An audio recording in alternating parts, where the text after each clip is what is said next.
Boa noite, caros ouvintes. Estamos começando nesta quinta-feira, 15 de janeiro de 2026, em nome do Pai, do Filho e do Espírito Santo, o programa Kairos Tempo de Graça de número 1011. Eu sou Paulo Miziara e ficaremos juntos até as 9h30 da noite nos 1.600 kHz AM da Rádio 9 de Julho. Nos trabalhos técnicos, o meu amigo Eli, e na apresentação, né? Na apresentação do programa, temos também o nosso amigo Michel Silva, que volta, né? Daqui a pouco ele volta, e é ele quem vai fazer essa parte técnica, enquanto o Eli está trabalhando na gravação. Muito obrigado à equipe da Rádio 9 de Julho, muito obrigado pelo carinho de vocês. Quero agradecer demais à Paróquia Nossa Senhora do Brasil por manter esse nosso programa no ar. E quero agradecer a você de forma muito especial por estar sempre conosco. Muito obrigado. Muito obrigado por participar, por estar em oração, por apresentar o Kairos para outras pessoas, para levar esse programa para outras pessoas, para que as pessoas possam realmente ter um conhecimento um pouquinho mais profundo sobre o catecismo da Igreja Católica. Isso é tão importante, porque vivemos hoje um tempo de, como diriam os estudiosos, né? Um tempo de apostasia. Apostasia é o afastamento da religião. As pessoas se afastam da sã doutrina católica, as pessoas se afastam de Jesus Cristo, as pessoas se afastam dos mandamentos de Deus, as pessoas se afastam dos sacramentos. Isso é grave, muito grave. Tempo de apostasia são tempos onde o ser humano escolhe caminhos terríveis.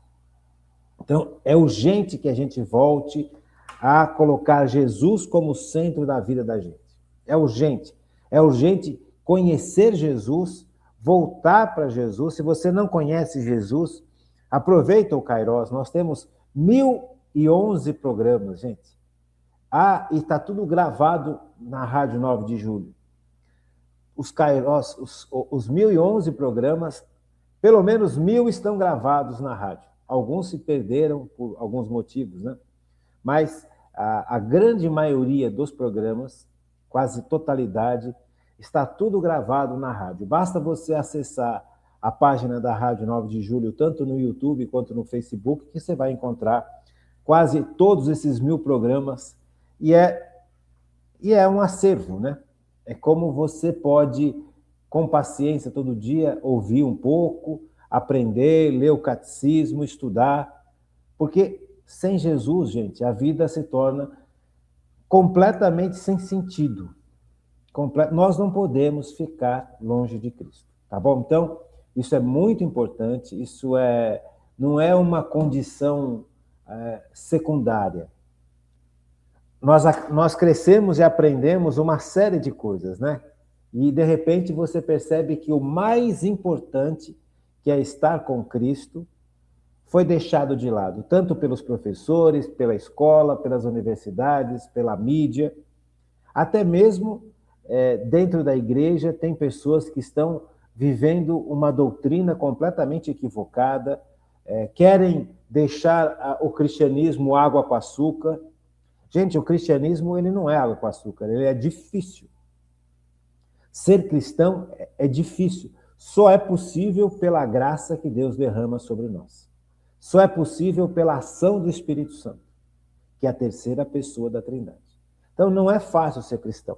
Não é fácil você dizer não para o mundo, dizer não para o egoísmo da gente, dizer não para as vaidades, para os orgulhos, para as prepotências e seguir a Cristo. Então, é muito difícil. Se não fosse o poder do Espírito Santo, se não fosse Jesus morrer numa cruz, nos salvar, nos resgatar e nos dar o Espírito Santo, nós não conseguiríamos.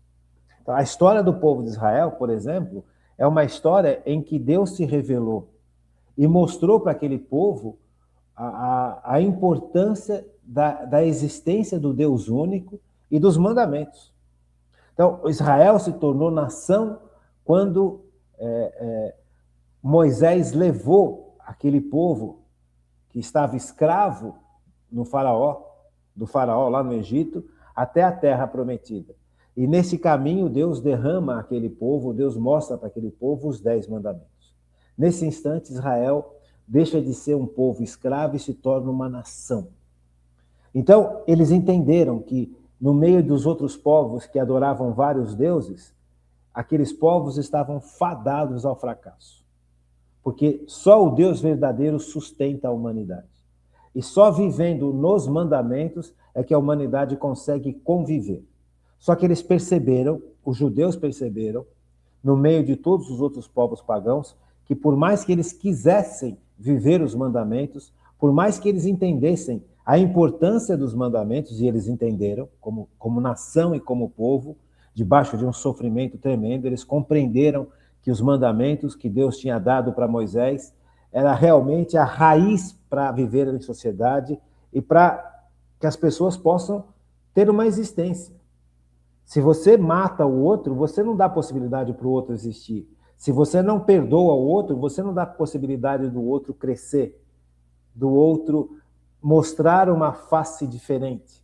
Então é complicado. Então, se você não vive os mandamentos, nós não temos uma nação, nós não temos uma sociedade adequada. Nós não conseguimos nos relacionar de forma adequada. Se eu minto, se eu corrompo, como é que as pessoas vão confiar em mim? E tudo depende de confiança. E aí você percebe a importância dos mandamentos. Só que Israel percebeu que faltava alguma coisa. Porque eles queriam viver os mandamentos. Eles entenderam que era para viver os mandamentos. Eles foram chamados como missão de nação, levar o Deus verdadeiro para os outros povos, evangelizar os outros povos pagãos e apresentar os mandamentos. Mas por mais que eles quisessem, eles percebiam que eles não conseguiam. Faltava a graça, faltava o poder de Deus em favor da humanidade, que só pôde ser derramado a partir de Cristo depois da cruz e da sua ressurreição, que aí o Espírito Santo foi dado a toda a humanidade. Então o Espírito Santo, terceira pessoa da Trindade, tão Deus quanto o Pai, tão Deus quanto o Filho, vem habitar dentro de nós e derrama em nós, em cada um de nós que fomos batizados, a sua graça, a sua força, a sua luz. Sem esta força divina, a gente não consegue. Então, isso é uma realidade histórica, não é nem religiosa só, é uma realidade histórica. E é importante que a gente saiba, e é importante que a gente tenha em mente isto que eu estou falando, como contexto de vida, como perspectiva de vida. A história nos mostra isso, a religião nos mostra isso. Os impérios todos caíram. Não ficou um grande império em pé. Nenhum. Porque nenhum desses grandes impérios estavam instituídos na rocha que é Cristo. Então é importante que a gente saiba disso. E como nós estamos estudando nesse nosso resumo, né? Porque mudou o horário do programa, já faz um bom tempo, e estamos fazendo um resumo, e esse resumo as pessoas gostaram tanto que eu continuei. E estamos estudando as virtudes humanas. Depois, daqui a pouco, nós vamos começar a estudar as virtudes teologais. Então, nós já vimos as virtudes humanas.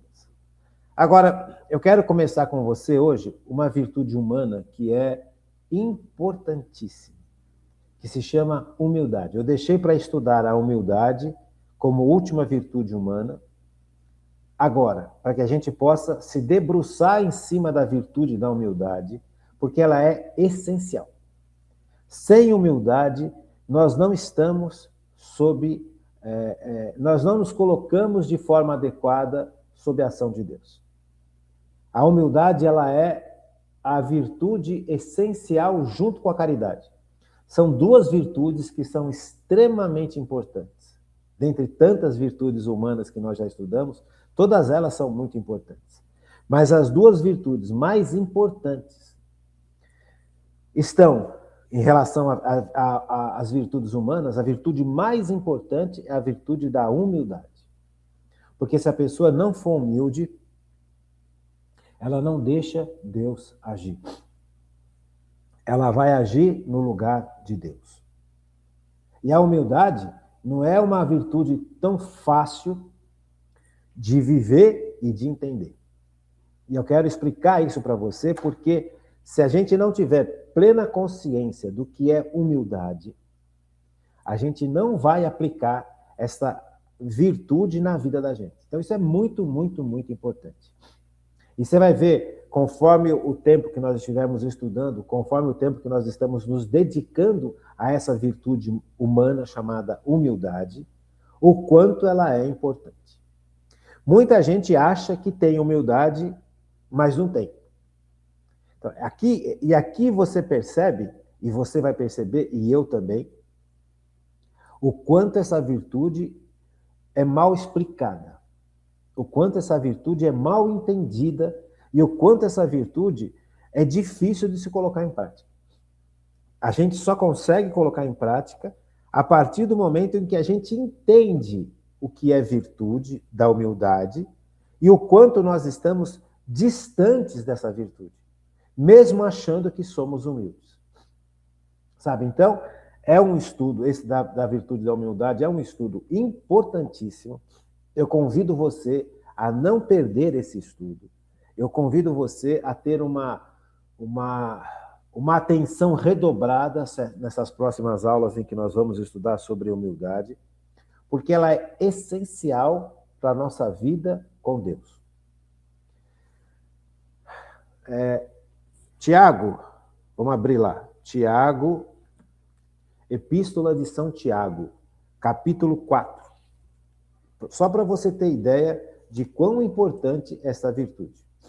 Veja, Epístola, Carta de São Tiago, capítulo 4, versículo 6. Por isso Deus diz: Deus resiste aos soberbos, mas dá sua graça aos humildes. Percebe? Epístola significa carta. Carta de São Tiago, capítulo 4, versículo 6. Por isso ele diz: Deus resiste aos soberbos. Não é que Deus ele tenha uma dificuldade, não é isso. Deus não aceita a soberba, porque a soberba humana impede a ação divina. Então Deus resiste aos soberbos. Deus é uma forma de você colocar-se contra Deus. Uma vida de soberba, uma vida de orgulho, uma vida de autossuficiência. Então, é extremamente importante. Volto a falar, eu não sei quantas vezes eu vou ter que frisar isso, para mim, em primeiro lugar. Para mim, em primeiro lugar. Eu vou ser bem sincero. Esse estudo que eu fiz sobre a virtude da humildade, para mim me mostrou muitas coisas. Para mim foi realmente, olha, eu estou trabalhando com evangelização desde 91. E eu nunca tinha feito um estudo tão profundo quanto esse estudo que eu preparei para vocês sobre humildade. E eu percebi muitos pontos que eu preciso melhorar nessa virtude, depois desses anos todos. Então, aí você percebe o quanto isso é sério, tá bom? Então, saiba, a virtude da humildade é importantíssima. Ela é uma condição básica para que Deus possa trabalhar a salvação na vida da gente. Se nós realmente não formos verdadeiramente humildes, nós estamos impedindo a ação da graça de Deus, porque Deus resiste aos soberbos. Deus não dá a graça dele a quem é soberbo. Então isso é muito sério. E a gente só consegue ser santificado, a gente só consegue ser curado, a gente só consegue ser transformado à imagem de Cristo por causa da graça de Deus. Então, por favor, vamos levar a sério esse último estudo sobre virtudes humanas, que é a virtude da humildade, é a última virtude que nós vamos estudar humana. E nas próximas aulas, quando terminarmos as virtudes humanas, vamos estudar as virtudes teologais. Fé, esperança e caridade. Tá bom? Então, deixa eu ler para você uma parábola que Jesus conta sobre humildade. Jesus mesmo fala: eu sou manso e humilde de coração. Eu sou manso e humilde de coração. Então,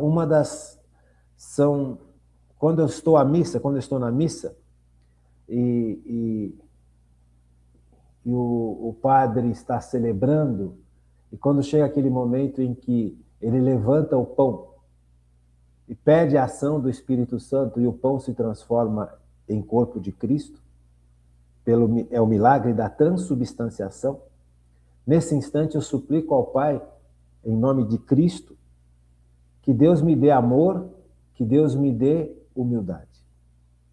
Porque realmente a humildade é essencial. Então, a humildade, Jesus se identifica como manso e humilde. Nós já vimos a virtude cardeal da mansidão, né?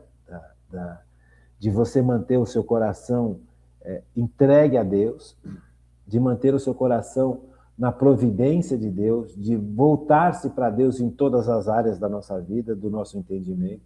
Então, é você reagir de acordo com a vontade de Deus, a mansidão. São os fortes que são mansos. Porque quando você é agredido, você não pagar com a mesma moeda, você tem uma ação e permite uma ação de Deus que é sublime. Então, Deus é humilde e manso. O próprio Cristo fala, eu sou humilde, eu sou manso e humilde de coração. Então, a humildade é basilar. Evangelho de São Lucas, capítulo 14, versículos de 7 em diante. Observando também como os convivas escolhiam os primeiros lugares, então Jesus foi convidado para um banquete. E chegado nesse banquete, Jesus viu que as pessoas iam chegando e iam se colocando nos primeiros lugares das mesas, né? E chegava e ia para o primeiro lugar. A gente vê bastante isso. Eu não sei se você já percebeu. E aqui tem um detalhezinho que eu gosto de falar, pelo seguinte. Você vai à missa, quando nós vamos à missa, né? Você percebe que as pessoas chegam e querem pegar o primeiro lugar. Isso aqui é só um detalhe, não tem nada a ver aqui com o Evangelho. Mas você percebe que as pessoas chegam apressadas, correndo, pegam os primeiros lugares, ficam na porta para entrar, para pegar lugar, depois que pega lugar, guardam lugar para todo mundo, e quem vai chegando não encontra lugar para assistir, para participar da missa.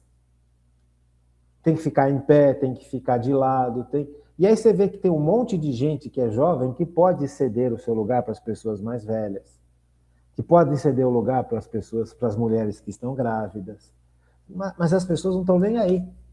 Elas vão chegando e vão entrando e vão pegando os primeiros lugares. Veja, isso dentro da igreja. Eu não sei se na sua paróquia acontece isso. A gente percebe isso me dá uma tristeza tão grande, porque quando nós chegamos na missa, o fato de nós estarmos reunidos para irmos para a missa já traz para a gente a presença de Cristo. Quando 2 ou mais estiverem reunidos em meu nome, eu estarei no meio de vocês. Então, quando nós chegamos na missa, o fato de nós estarmos chegando à missa já faz com que Cristo esteja presente entre a gente. E a gente nem para pensar. A gente está tão preocupado em encontrar um lugar que a gente nem para pensar. E aí você vai agindo com as pessoas como se as pessoas fossem seus inimigos, seus adversários, seus competidores, seus concorrentes.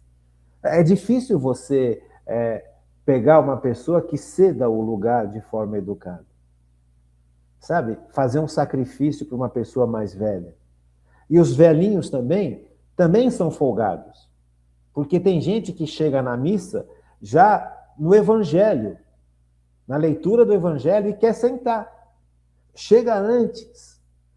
Gente, nós precisamos acordar para esses detalhes. São detalhes que são importantíssimos. Quando 2 ou mais estiverem reunidos em meu nome, eu estarei no meio de vocês. Então, quando nós chegamos na igreja, Cristo já está nos esperando. Cristo está nos esperando no sacrário, aonde ficam guardadas as hóstias consagradas, as partículas consagradas. Cristo já está nos aguardando no altar, que Cristo é o altar. Cristo está nos aguardando na palavra. Cristo está nos aguardando na pessoa do sacerdote. E Cristo está nos aguardando na comunhão dos irmãos. Então nós chegamos para a missa e perdemos completamente a noção do que é a missa. E de quem está na missa e do que Cristo está fazendo na missa.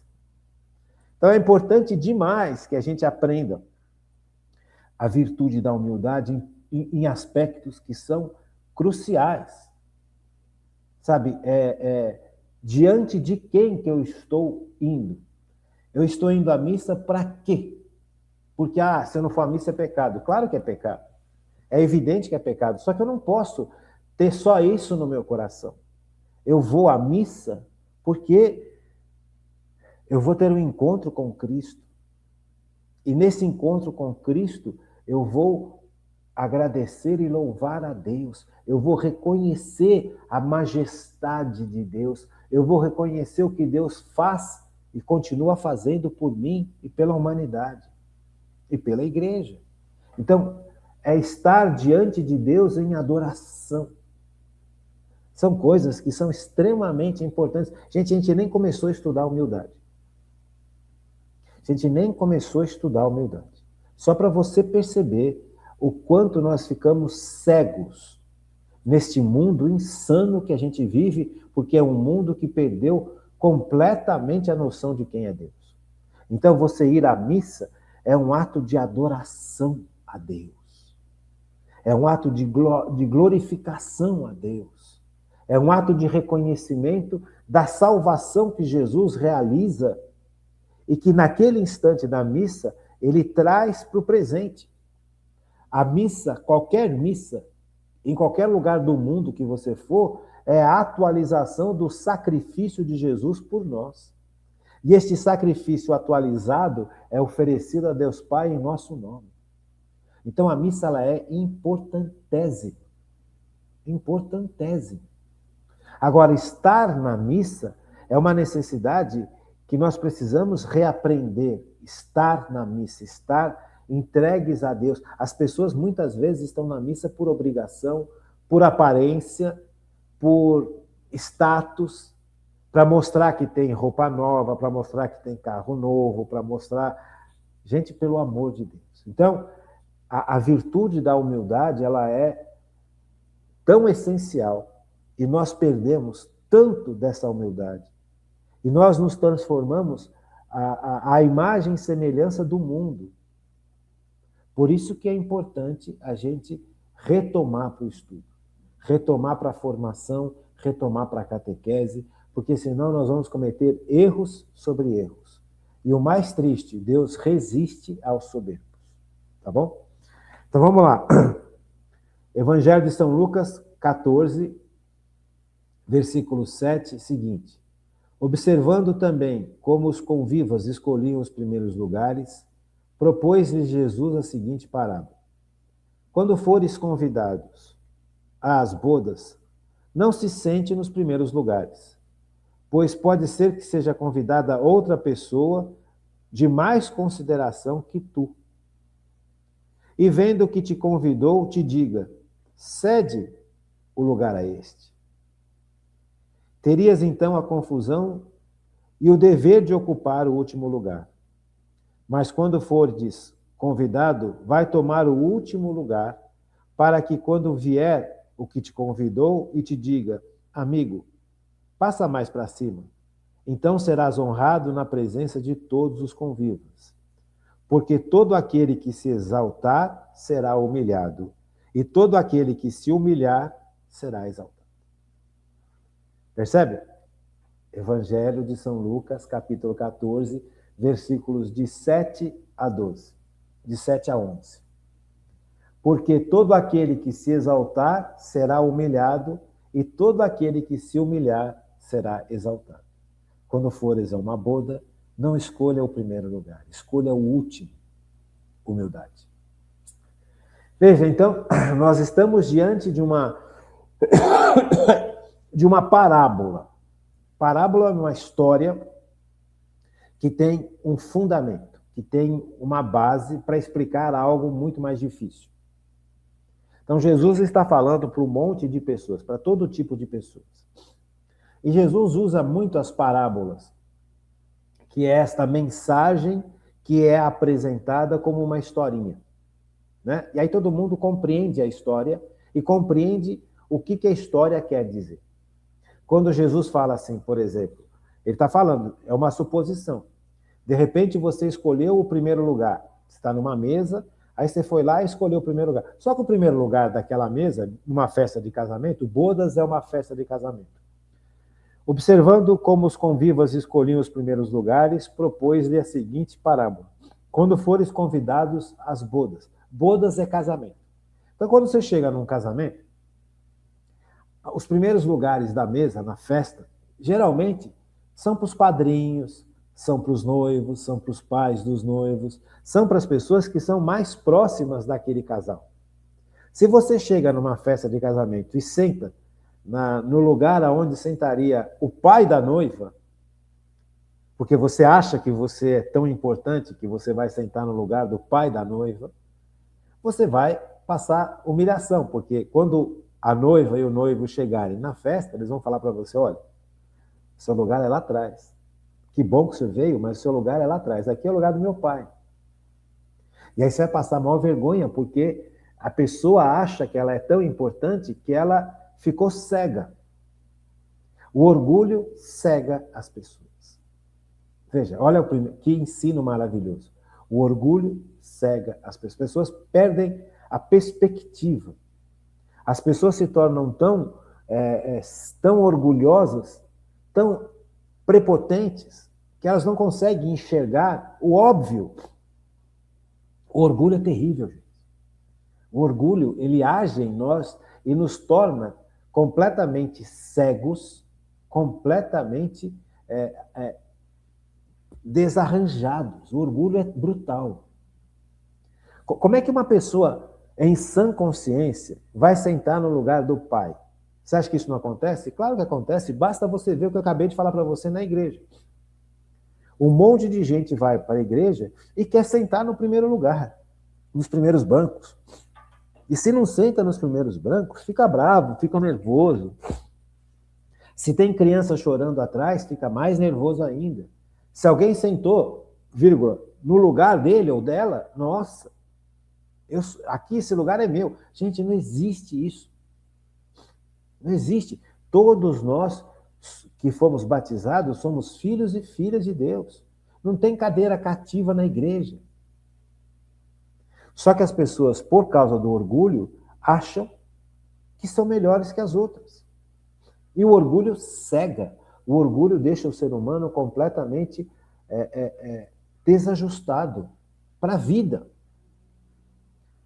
Cansei de ver pessoas passando vergonha por causa de orgulho, porque acham que são as mais importantes, as mais lógicas, as mais inteligentes, as mais vividas, as mais experientes, as mais religiosas. Gente, isso é terrível.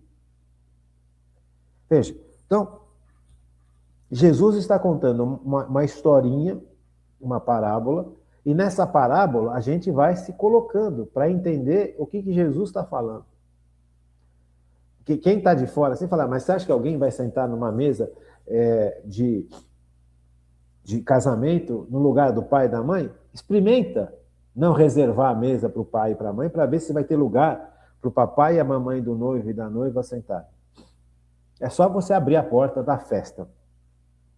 As pessoas entram e vão sentando. Se não tiver um lugar reservado para a família, para os padrinhos, para os noivos, as pessoas sentam. Porque se acham que tem direito, acham que deve, acham que merece, acham um monte de coisa. Por quê? Porque o orgulho fala mais alto. Então é importante a gente entender este processo. E por que o orgulho fala mais alto? Então, colocando-se nesse universo que Jesus está nos trazendo, a gente precisa compreender o que é a humildade. A humildade é o justo juízo, presta bem atenção, isso é super, super, super, hiper importante. Dessa vez eu deixei tudo marcadinho porque essas aulas são extremamente sérias. A humildade é o justo juízo de quem nós somos e de nossos méritos. Eu vou repetir. O que é a humildade? Então, nós precisamos estudar as coisas de forma prática, de forma clara, porque Jesus, ele deixa bem claro. Ele fala bem claro. Olha, porque todo aquele que se exaltar será humilhado, e todo aquele que se humilhar será exaltado. Então, aqui Jesus fecha a parábola. Ele apresenta a história, ele apresenta a situação, apresenta a gravidade da situação e depois ele fecha essa parábola com uma grande verdade. Todo aquele que se exaltar, todo aquele que achar que é demais, que é o cara, que é não sei o quê, vai ser humilhado. E todo aquele que se humilha vai ser exaltado. O que significa isso? Então, este contexto do que significa ser humilhado e exaltado, nós precisamos entender ao longo das aulas. Entende? Não é Deus que está humilhando ninguém. Deus não humilha no sentido grosseiro, como nós fazemos com os outros quando a gente não gosta. Quando a gente não gosta de alguém, a chance que nós temos de humilhar essa pessoa, principalmente quando essa pessoa nos ofendeu, é muito grande. Todos nós. Porque a gente age pelo instinto, a gente age pela raiva, pelo ódio, pela mágoa, pela tristeza, pela falta de perdão. Deus não faz isso, porque Deus é perfeito. Então, Deus, quando ele age para quebrar o orgulho no coração da gente, não é por raiva, não é por inveja, por tristeza ou por mágoa. É por amor. Porque ele sabe que o orgulho impede, o nosso orgulho impede o amor dele tomar conta do nosso coração. Então, isso é extremamente importante. Eu não sei como que eu faço para deixar isso cada vez mais claro, o quanto isso é importante. Veja, a humildade é o justo juízo de quem somos e dos nossos reais méritos. Vamos falar mais uma vez? Pega o papel e escreve, porque essa definição é uma definição muito, muito legal e muito, muito fácil de compreender. A humildade é o justo juízo de quem somos e dos nossos reais méritos. Deu para entender? Quer que eu falo mais uma vez? Falo. Humildade é um justo juízo de quem somos e dos nossos reais méritos. Veja. Justo juízo. Um juízo que é correto. Nem mais, nem menos. Um juízo que está no lugar certo. Eu sei quem eu sou. Só que tem um detalhe. Quando eu descubro quem eu sou, dói. Dói. Então, muitas vezes, a gente finge ou não quer ver quem nós somos de verdade. Nós achamos que ou somos muito ou somos nada. De novo, humildade é o justo juízo de quem nós somos e os nossos reais méritos. Ou eu acho que eu sou muito, aí está o orgulho, ou eu acho que eu sou nada, aí está o desprezo. Os dois são pecados contra a humildade. Quem se acha de mais e quem se acha de menos.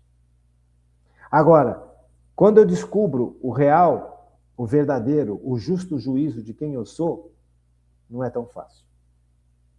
Porque eu olho para mim de uma maneira muito, muito equivocada. E é aqui que começa o verdadeiro estudo do que é humildade. É o justo juízo. É realmente eu me colocar no meu lugar. Quem eu sou de verdade. Quem eu sou perante Deus. O parâmetro aqui, e quem age em relação à verdadeira humildade, em relação a nós mesmos, é Deus. Veja, a gente tem muita dificuldade de olhar para a gente com clareza de quem somos. Muita dificuldade. Por causa do pecado original. E isso é muito importante, e aqui começa um ponto de estudo extremamente importante. nós temos muitas dificuldades, mas muita dificuldade de olhar para a gente e olhar e enxergar realmente quem nós somos. O pecado original deixou uma desordem na vida da gente, muito grande. Jesus veio, salvou a humanidade e nos libertou da mão do demônio, da escravidão do demônio, do desarranjo que o demônio fez com a humanidade a partir do pecado. Agora, Jesus resgatou a humanidade, salvou a humanidade. Nós já estamos salvos se estamos em Cristo e permanecemos em Cristo. Permanecer em Cristo é viver os 10 mandamentos. Não é? Aceitar Cristo é o primeiro passo. Viver em Cristo é o segundo passo para a salvação. Então não basta só aceitar Cristo, reconhecer Cristo. O demônio reconhece que Jesus é Cristo, que Jesus é o Messias, que Jesus é o Salvador. Só que o demônio não aceita Jesus. Não aceita a forma como Jesus quer que a gente viva.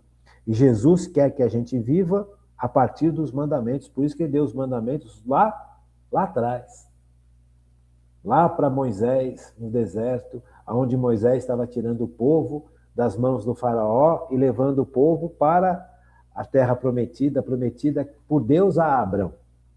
Então, veja, deu para entender? Então, essa realidade ela é extremamente importante. Quem eu sou? O pecado me deixou um desajuste em mim. Mesmo salvo, mesmo que nós todos fomos salvos, a gente tem uma dificuldade muito grande por causa dessa desordem que o diabo deixou na gente depois do pecado original. Fomos salvos, perdoados, mas essa desordem ficou. Qual desordem? A gente tem muita dificuldade de amar a Deus sobre todas as coisas. A gente tem muita dificuldade de amar ao próximo. E a gente tem muita facilidade de amar a gente de forma desordenada.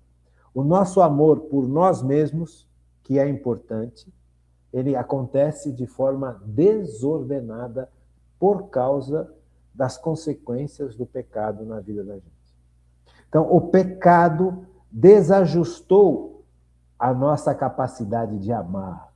Se eu fosse você, eu escreveria isso. Escreve aqui. Eu vou escrever junto com você. O pecado desajustou nossa capacidade de amar. Está aqui, ó. Isso foi uma frase que me veio agora e eu acho que ela explica muito bem. O pecado original desajustou a nossa capacidade de amar. Eu amo muito a mim e este amor que eu tenho por mim é um amor desajustado, é um amor desequilibrado, é um amor que passou dos limites. Então eu não enxergo, muitas vezes, o mal que está em mim e o mal que eu faço. Porque, veja, o pecado, o orgulho, ele deixa a gente cego. Então eu tenho muita facilidade de ver o erro dos outros e não tenho nenhuma facilidade de ver os meus erros. Por isso que o próprio Cristo fala, olha, antes de corrigir alguém, tira a trava que está nos seus olhos. Você conhece esse texto da Bíblia, né? Antes de corrigir alguém, tira a trave que está nos seus olhos. Antes de tirar o cisco dos olhos dos outros, tira a trave que está nos seus olhos. Por quê? Porque o pecado desajustou o nosso amor. A nossa capacidade humana de amar ficou completa, já era pequena. Já não era assim grande coisa a capacidade de amar do ser humano. Se você perceber, a capacidade de amor do ser humano é cheia de altos e baixos. Tem hora que eu me amo, tem hora que eu me odeio. Tem hora que eu me amo, tem hora que eu me odeio. Percebe? Então, já por si só, ela já é complicada, a nossa capacidade de amar. Também por causa do pecado. Mas veja, além disso, o pecado desajustou demais a nossa capacidade humana de amar. Eu consigo olhar para o outro e ver todos os defeitos que o outro tem ou que a outra tem. E eu não consigo olhar para mim e ver o mínimo defeito. Tanto é que é por isso que é fácil fofocar. É por isso que é fácil falar mal dos outros, murmurar, e tudo isso é pecado grave. Porque, na realidade, eu não sei se aquilo é verdade. Porque eu perdi com o pecado, e você também, e todos nós perdemos a capacidade de enxergar as coisas de forma adequada. Então, nós enxergamos nos outros um monte de coisa e carregamos as tintas. E na gente, a gente não enxerga nada. Então, o outro é terrível e eu sou bonzinho. Veja, como é difícil amar a Deus sobre todas as coisas. Por quê? Porque a nossa capacidade de amar ficou desajustada. Vamos fazer uma pausa aqui? E daqui a pouco a gente continua. Então vamos lá? Vamos voltar? Humildade é um justo juízo de quem nós somos e dos nossos reais méritos. O pecado original desajustou a nossa capacidade de amar. Eu amo muito a mim, muito, e de forma errada, e de forma cega, e amo pouco a Deus e pouco ao próximo. Então veja, essa forma desajustada de amar nos leva a ter uma visão errada sobre nós mesmos. Por isso que é importante a gente aprender o que é humildade. Humildade é o justo juízo de quem nós somos. Então, se nós temos uma deficiência de percepção, como é que eu vou viver de forma humilde? Compreendeu? Porque eu vou olhar para o outro, essa pessoa aqui está errada, essa pessoa fez isso, ainda mais quando faz contra a gente. Ainda mais quando faz contra a gente. A gente olha uma pessoa que pisou no pé da gente, no calo da gente, a gente olha com raiva, com tristeza. E aqui eu não estou tirando nenhuma... Sabe, eu não estou condenando ninguém, porque todos nós somos isso, fazemos isso. Nós olhamos para o outro que decepcionou, traiu, mentiu. Nós carregamos uma tristeza imensa. Então a gente olha essa pessoa com o prisma, com a lente da mágoa, da tristeza, da raiva, do ódio, da decepção, da vontade de vingar.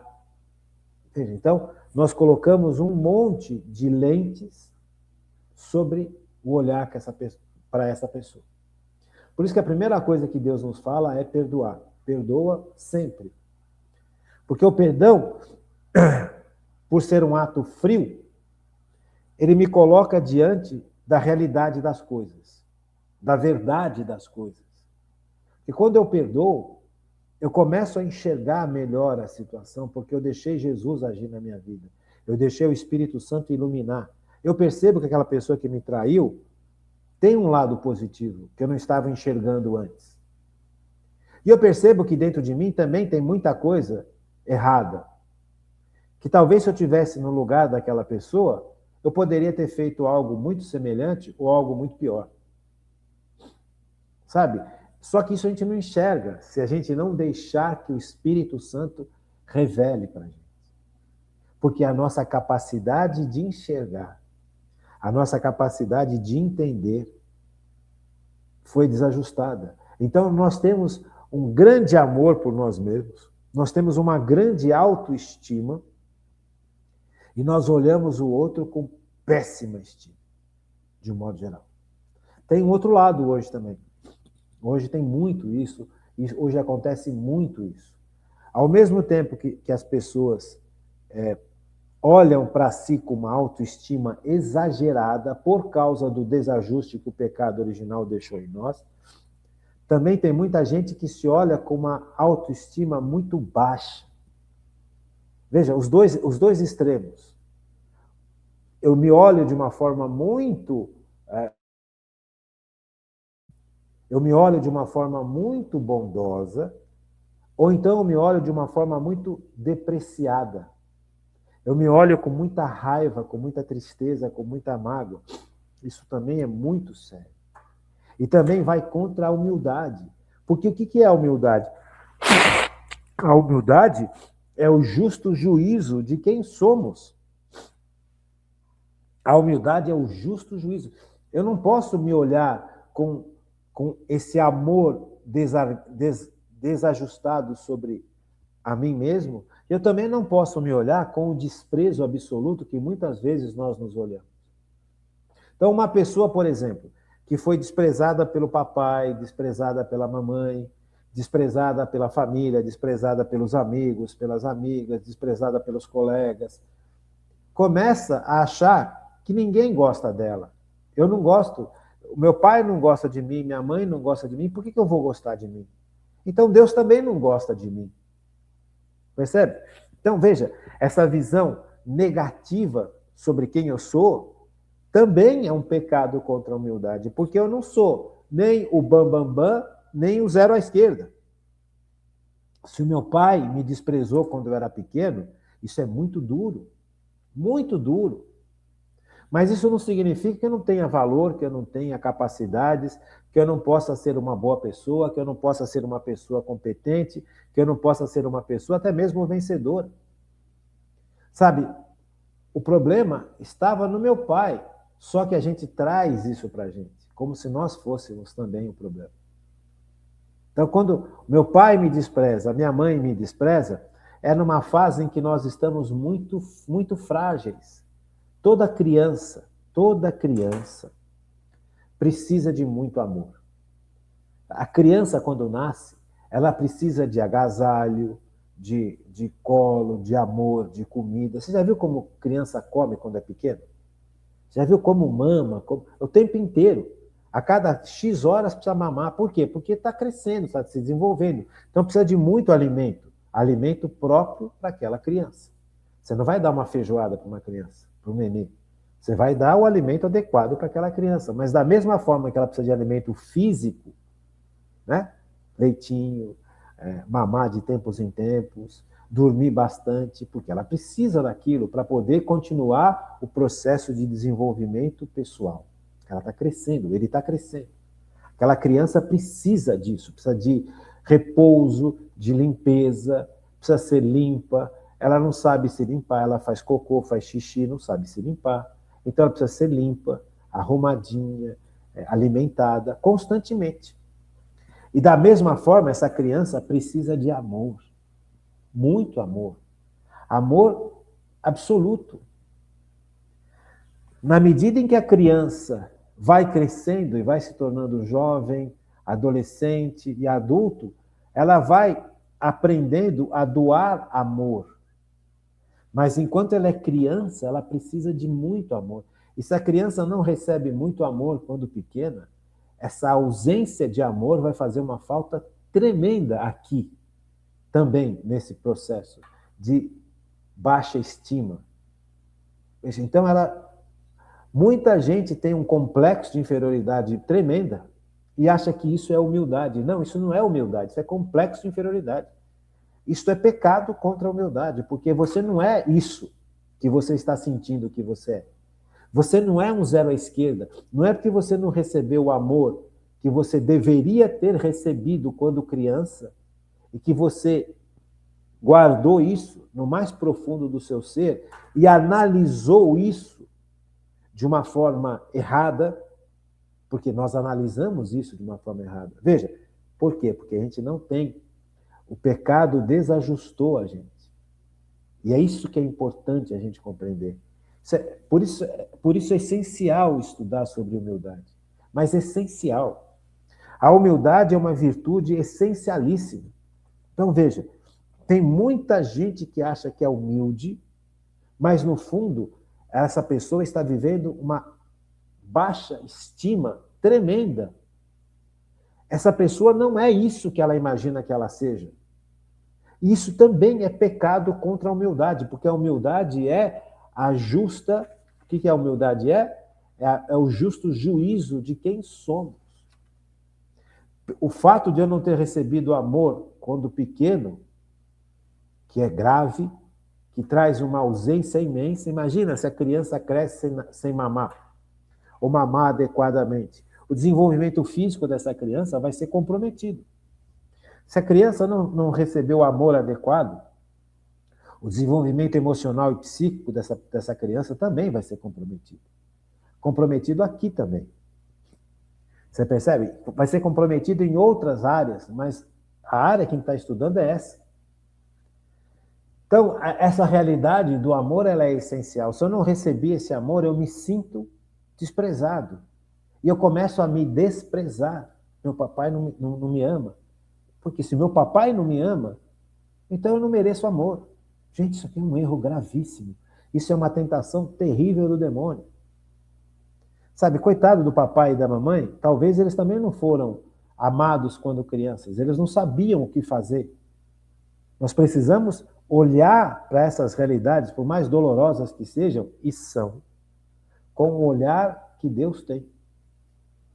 Quantos papais que foram papais e mamães que não estavam preparados para ser papai e mamãe? Quantos? Quanta gente tem filho sem saber como é que faz para criar filho? Ninguém nasce sabendo como criar filho.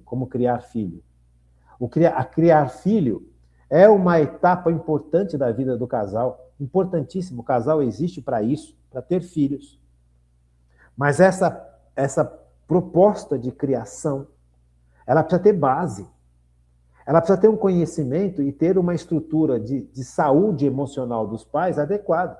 Se os pais estão imaturos, se os pais foram mal criados, mal formados, se os pais estão preocupados com outras coisas, se os pais só pensam em dinheiro, se divertir, eles não estão preparados para a missão de paterna e materna. A missão paterna e materna exige da gente um preparo adequado. Por isso o tempo do namoro, o tempo do noivado, com Deus na igreja. Porque as pessoas vão para o namoro e para o noivado como se fosse uma festa. É o meu prazer, a minha alegria. Encontrei alguém que eu vou dividir os prazeres da vida, que eu vou ter relação sexual todo dia, que nós vamos viajar para lugares maravilhosos, comer em lugares lindos, passear em lugar fantástico. Gente, não é nada disso. Mas é isso que hoje as pessoas pensam. É assim que as pessoas vivem. Então as pessoas vão para um casamento achando que a noiva ou a esposa vai me fazer feliz. E eu preciso ir para o casamento maduro a tal ponto de que eu vou fazer a minha noiva feliz, a minha esposa feliz, e vice-versa. Mas a gente vai para o casamento achando que os outros é que vão fazer a gente feliz. E é mentira, porque ninguém faz ninguém feliz nesse sentido. Só Deus. Então as pessoas vão para um casamento completamente despreparadas. As pessoas vão para a vida matrimonial completamente egoístas, completamente materialistas, completamente hedonistas. É o meu prazer, é o meu desejo, é o que eu quero. Sabe, quando você tem filhos e você está vivendo essa realidade materialista, hedonista, terrível, você não vai dar para os seus filhos aquilo que eles precisam, que é presença e amor. O seu filho não precisa, com 2, 3 anos de idade, de um celular de última geração ou do brinquedo mais lindo que existe da face da Terra. O teu filho precisa do papai e da mamãe perto. Só que quem tem o coração completamente desajustado, que vive para si, não vai abrir mão para ficar perto do filho. O filho é um peso. Então este filho ou esta filha crescem com essa carência imensa. E essa carência imensa leva a pessoa a achar que ela não serve para nada. Meu pai não gosta de mim. Se o meu pai, veja, o meu pai, se a minha mãe não gosta de mim, é porque eu não presto. E aí essa criança cresce com essa ideia, com esse conceito completamente desajustado. Se o meu pai e minha mãe não gostam de mim, eu não presto. Se eu não presto, ninguém gosta de mim. Nem Deus vai gostar. Eu não sei nem porque eu estou vivo. Percebe? Percebe o quanto isso é terrível e quanta gente está vivendo essa realidade hoje e acha que isso é humildade. Isto não é humildade. Muito pelo contrário. Isto é um pecado contra a humildade. Então você tem os dois extremos. A pessoa acha, tem um amor próprio absurdo. Ah, eu sou demais, eu sou incrível, eu sou maravilhoso, eu sou super religioso, eu sou super inteligente, eu sou super isso, eu sou super aquilo. Como se isso tudo fosse algo que nós pudéssemos obter com as nossas forças. São graças que Deus nos dá que permite que a gente tenha isso.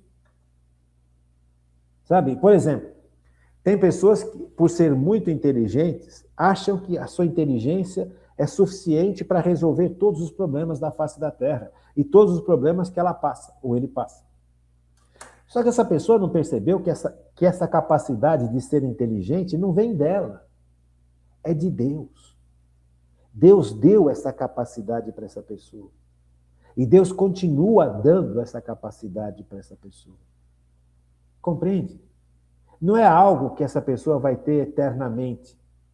Não é algo que essa pessoa vai ter constantemente.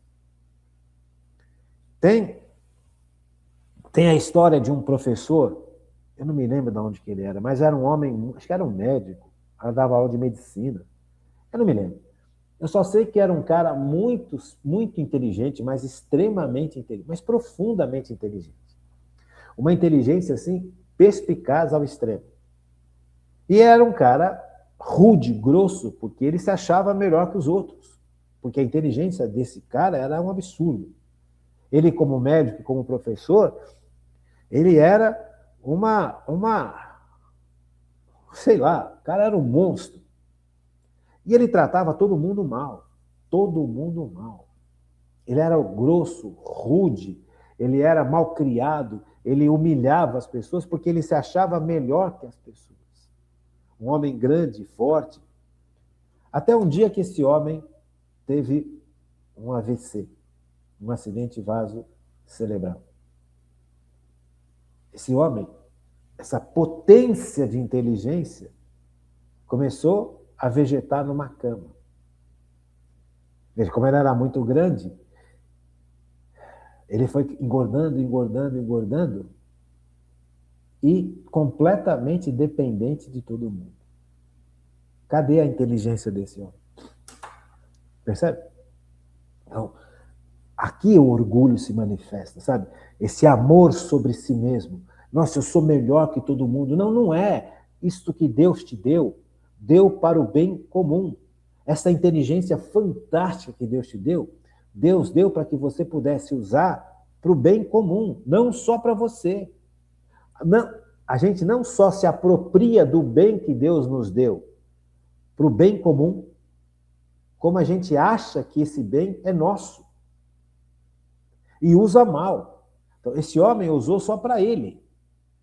Quando ele quebrou a cara, literalmente, ele ficou de cama. Ele não conseguia mais dar aula, não conseguia mais explicar, não conseguia mais exercer a medicina. Ele teve que ter 3, 4 pessoas cuidando dele.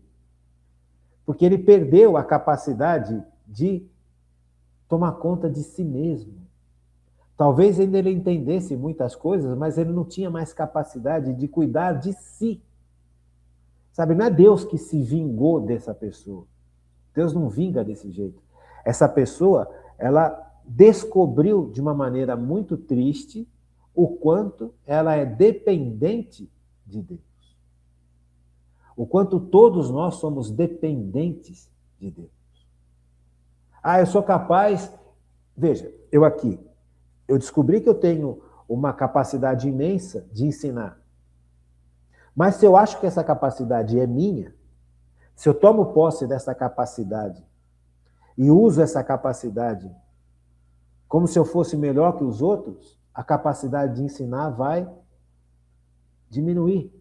Porque eu vou deixar que o orgulho fale mais alto, que a prepotência fale mais alta, que a diferença fale mais alta. E eu não vou humildemente me colocar diante de um livro para estudar.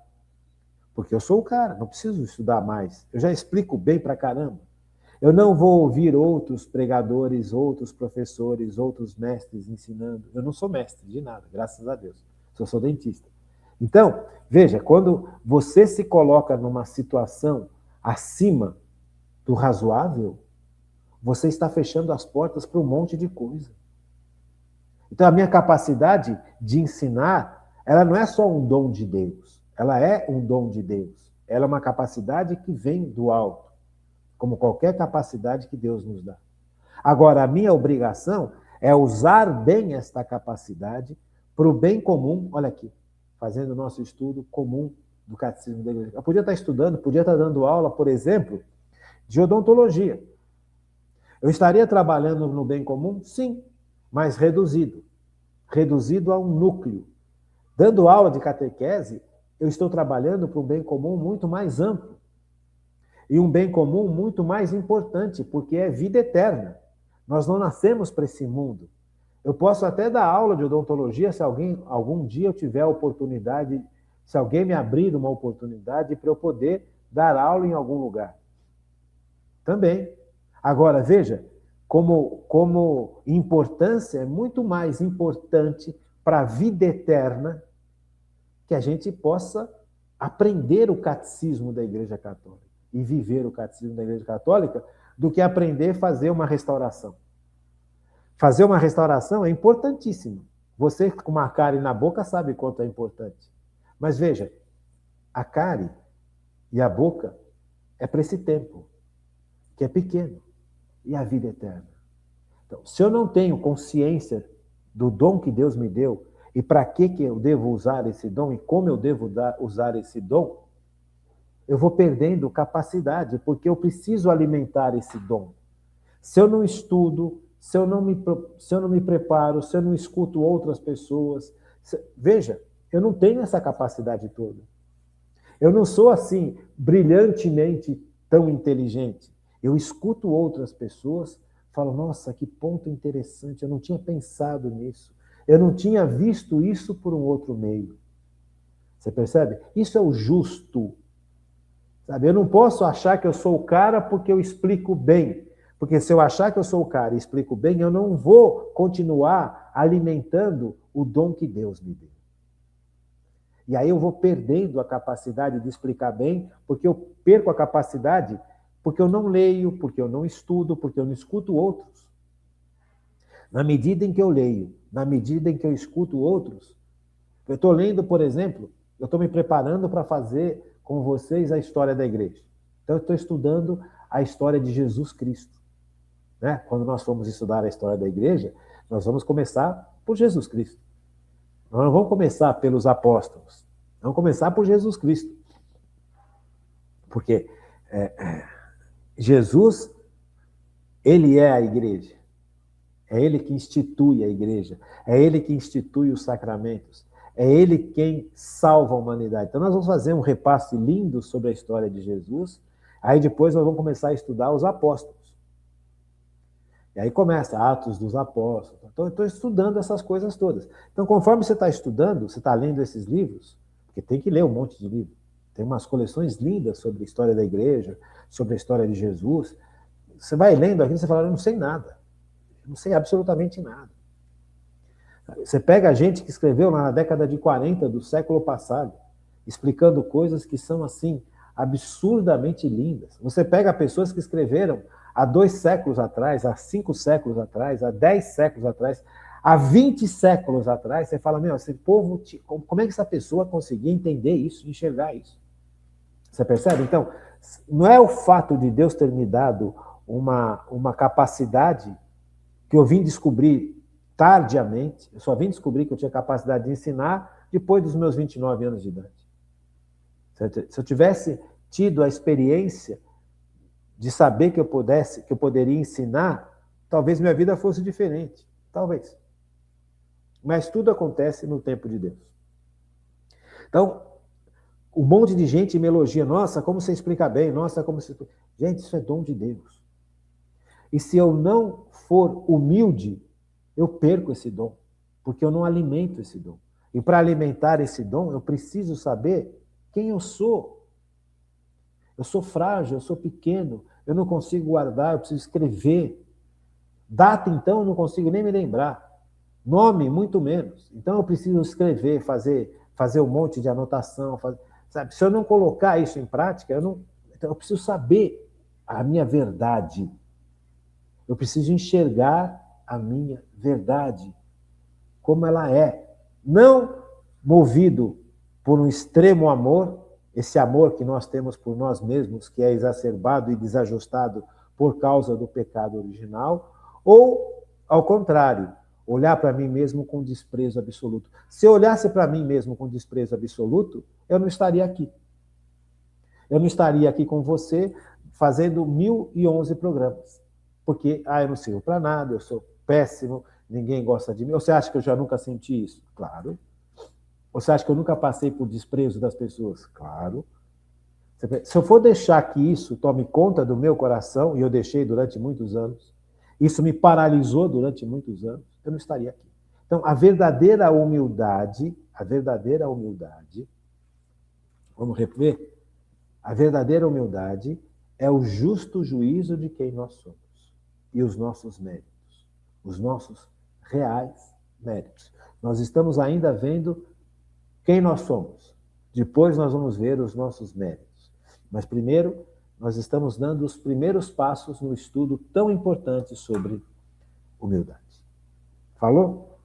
Então é isso. Por hoje tá bom. Senão é muita informação que nós precisamos reter e trabalhar.